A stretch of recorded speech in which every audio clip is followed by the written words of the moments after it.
Hello, dear fans, friends, and subscribers of Cricket Happenings. This is your host Ram welcoming you to your daily edition of the Cricket Happenings, albeit a bit late in the day, as I'm still going through my pangs as far as my health is concerned. But nevertheless, it always gives me great pleasure in bringing you this cricket happening show. So, on this cricket happening show, what I am going to really look at is how New Zealand actually got the Chappell Hadlee Trophy ODI series secured. In fact, they won the Chappell Hadlee Trophy series yesterday when they beat the Aussies by 24 runs, and I'll be talking about that. And also, uh, uh, as far as you know, Bangladesh are in India. They're going to play one-off test, and the Bangladesh team faced an India A side in Hyderabad today. And Bangladesh 224 for 8 declared. The Indian A just started their reply. We'll be talking about.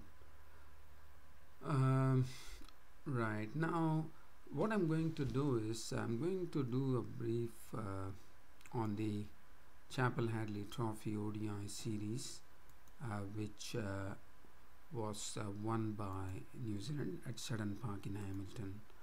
So, just talking about the game, it was the final one-day international, which was played at the Seddon Park in Hamilton. New Zealand winning the toss and electing to bat first. New Zealand elected to bat first, and their start was not good as it seemed out to be, with Tom Latham being a victim of the bowling of Mitchell Starc for naught. So after that, Williamson came in. Dean Brownlee would come into the New Zealand team, and Dean Brownlee was sedate at the start. I mean, he was a really sedate innings from him. In fact, he contributed, got his maiden 50 in one-day internationals, as he made 63 of 78 deliveries with 7 fours. In fact, there was a time when Dean Brownlee, when he came to the crease, Ross Taylor had just come to the crease on the fall of Kane Williamson's wicket. Now, Kane Williamson contributed 37 of 42 balls, 5 fours. It was a good partnership from which New Zealand did a sort of a slight recovery from 6 for 1. The score reached 76 because of the Dean Brownlee and the Kane Williamson partnership. After that, Cummins was really coming hard, and Cummins got a delivery to Kane Williamson, which actually reared on him. There was some extra bounce, and Hanscom behind the stumps took the resultant catch. It's gone for 37. So as I said, when Taylor, and that was the time, it was 76 for 2 at that stage, when Ross Taylor walked in to join Brownlee. Now, Brownlee at that time was batting on 36, and as Ross Taylor joined him, and Ross Taylor yesterday really showed, and the reason that I say that is because it was, even though Ross Taylor joined Brownlee, who was batting on 36 at that time at the fall of the second wicket, it was Ross Taylor who actually reached his 50 before Dean Brownlee. But Dean Brownlee eventually went to register his maiden ODI 50, but before that, Ross Taylor had raced to his 50. What a knock from Ross Taylor. I mean, he was so sure about himself. His strokes were really out of the locker, and we saw that Ross Taylor basically relies on the bread and butter shot, which is the pull shot. Especially, he really likes to target the mid-wicket area, but that's what he precisely did. He was looking he was playing strokes with a real ease and with great confidence, and also when he was playing the pull shots, he was making sure that he was actually keeping the ball on the ground by rolling his wrists over beautifully, and that was really good to see.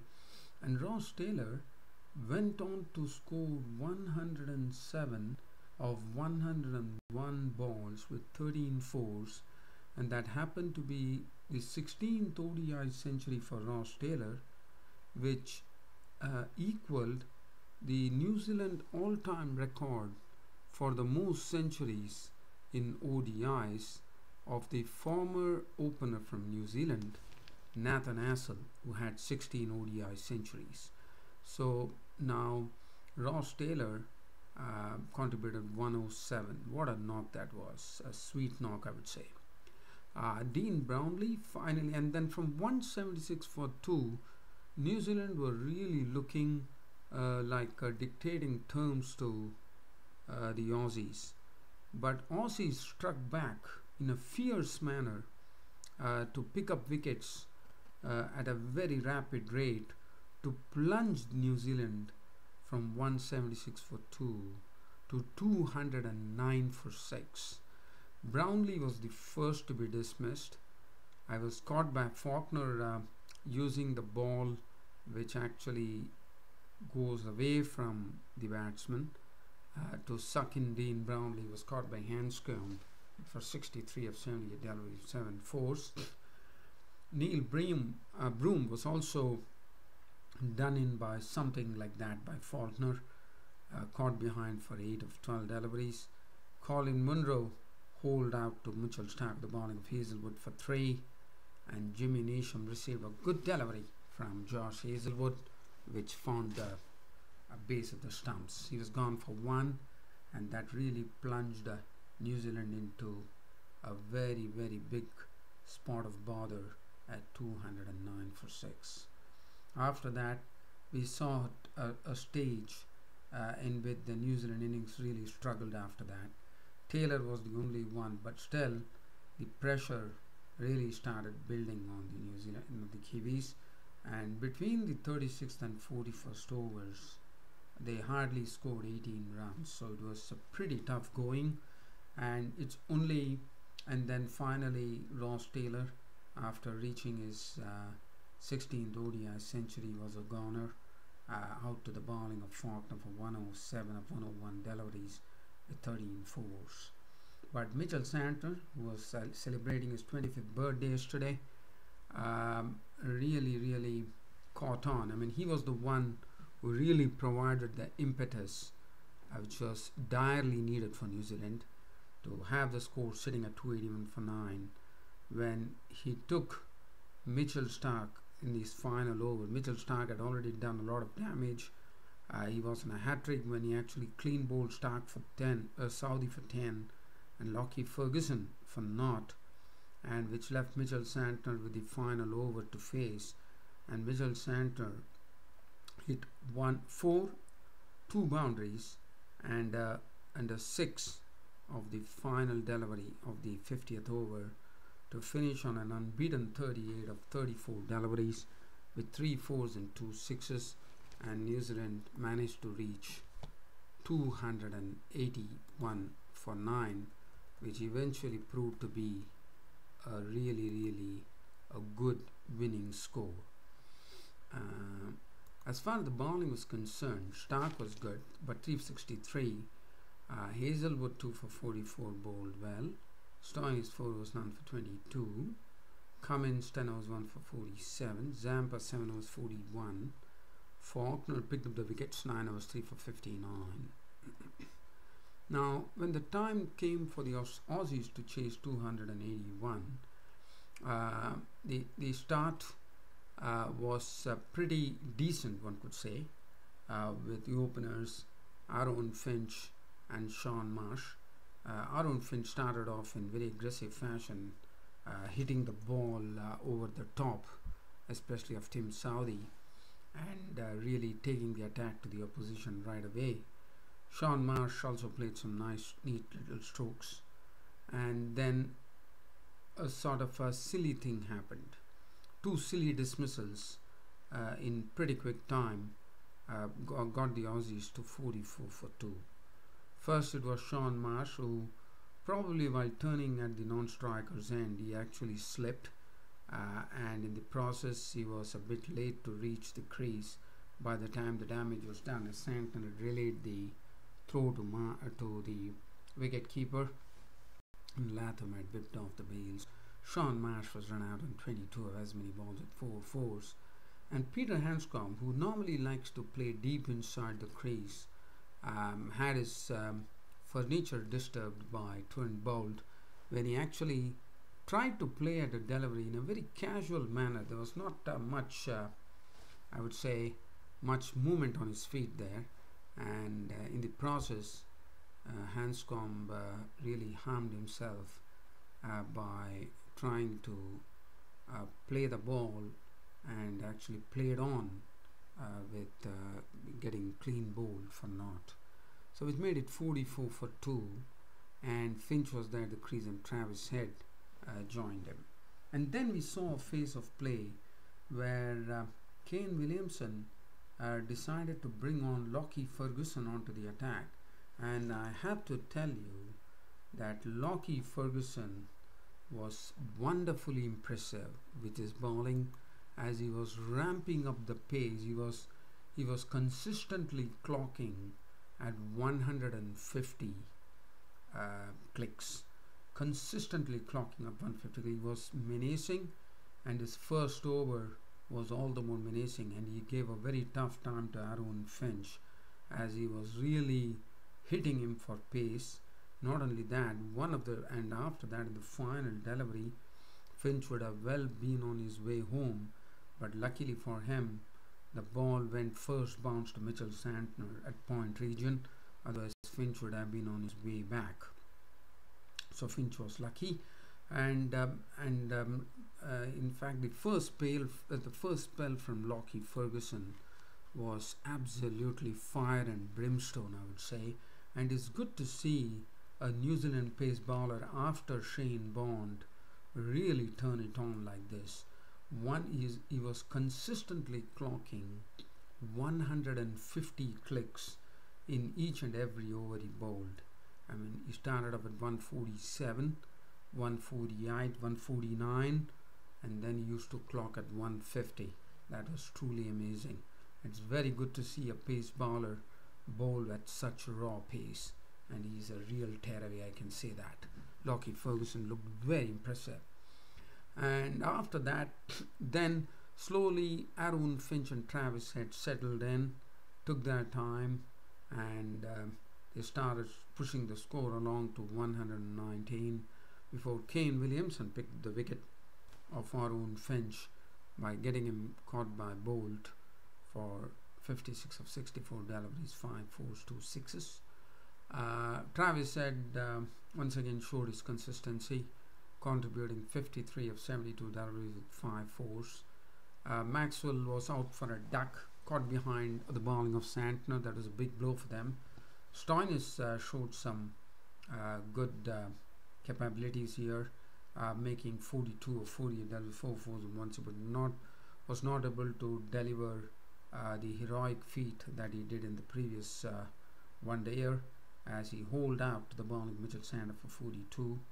And Faulkner was another big wicket for them, as he was also dismissed for a duck, and this was Trent Bolt really getting into the act here. And then we saw Patrick Cummins and Mitchell Starc really starting manhandling Mitchell Santner by getting 31 runs of his overs that Mitchell Santner bowled, which really brought the situation to run a ball victory for the Aussies. but again Bolt came back and struck it rich by picking up Cummins for 27 of 35, 1 4 and 2 sixes.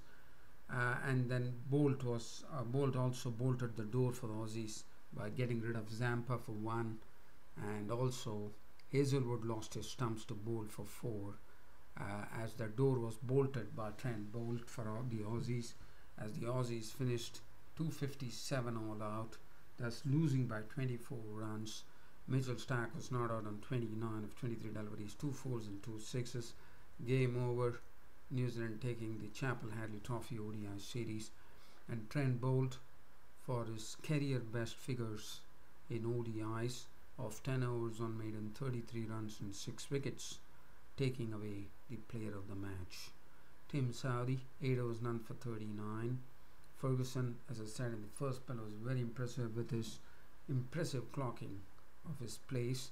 9 overs, 1 maiden, none for 62. Neesham, 3 overs, 17. Santer, 2 for 50. And Williamson, 7 overs, 144. Trent Bolt of New Zealand was named man of the match. And New Zealand won the Chappell Hadlee Trophy ODI series by 24 runs. So that's the end of the Chappell Hadlee Trophy ODI series. So that's all done. And keeping the news here, Sri Lanka, as you know, are going to be in Australia to actually play a few T20 matches, and the news is not good with Angelo Matthews not being able to make it. He's out of the tour due to injury. Very sad. And last but not the least, one last thing that I would like to talk about is Bangladesh playing on India A in their first tour game today. And Bangladesh, for India A there was one shining light, and there was Aniket Chowdhury, the left arm seamer, bowling beautifully. 12 overs, 2 maidens, 26 runs and 4 wickets. He got some important scalps of Tamim Iqbal, who clean bowled him for 13 of 23. He had the wicket of Mominul Haq for 5. Picked up Mushfiqur Rahim, another big wicket for 58. And Mehdi Hasan Miraz was LBW. So Chowdhury, very impressive. Aniket Chowdhury, the left arm seamer from India A team. Imrul Kais was out for 4. Soumya Sarkar made an impressive 52, a strokeful 52 at that, with 9 4s and 1 6. Mahmudullah making 23 4 4s. Mushfiqur Rahim settled down nicely to make 58 of 8 4s, 1 6. Sabir Rahman tonked his way around, 33 5 4s, 1 6. Liton Das not out 23, and 224 for 8 declared by the Bangladeshis. Milind 1 for 26. Pandya, Hardik Pandya is the one who is leading the side, as you know. 4 for 26. Aniket Chowdhury, very impressive. Kuldeep Yadav had 1 for 32, also bowled well. Aniket Chowdhury was extremely impressive. And as far as India A, in their reply, they lost Abhinav Mukund, who was been recalled to the Indian side, as you know, for the first test match, the one-off test. Did not contribute much. He actually wafted into a delivery from Subhashis Roy, the seamer, and Imrul Kais at slips took the catch. He was gone for 16 of 31 deliveries, 3 4s, which left the India A scored at 91 for 1 at close. Parthiv Panchal not out on 40 with 6 boundaries, looked good. Shreyas Iyer was also looking good, 29 not out, 4 4s, 1 6. So that's about it. As I said, I have been in a bit of strife as far as my health is concerned, but I know it's a bit dark, but that's about it. It's all about my voice on this Cricket Happening show, and I made it a habit of actually coming on to you, dear fans and subscribers, to talk to you. I know the enthusiasm, the excitement, everything is lacking. You'll have to wait, dear friends and subscribers. That will once I'm completely out of the woods here with my health, you will really see me blooming once again, as I normally do on my Cricket Happening show. Thanks for your company, thanks for your cooperation, thanks for your patience. This is your host Ram, signing off and saying good night.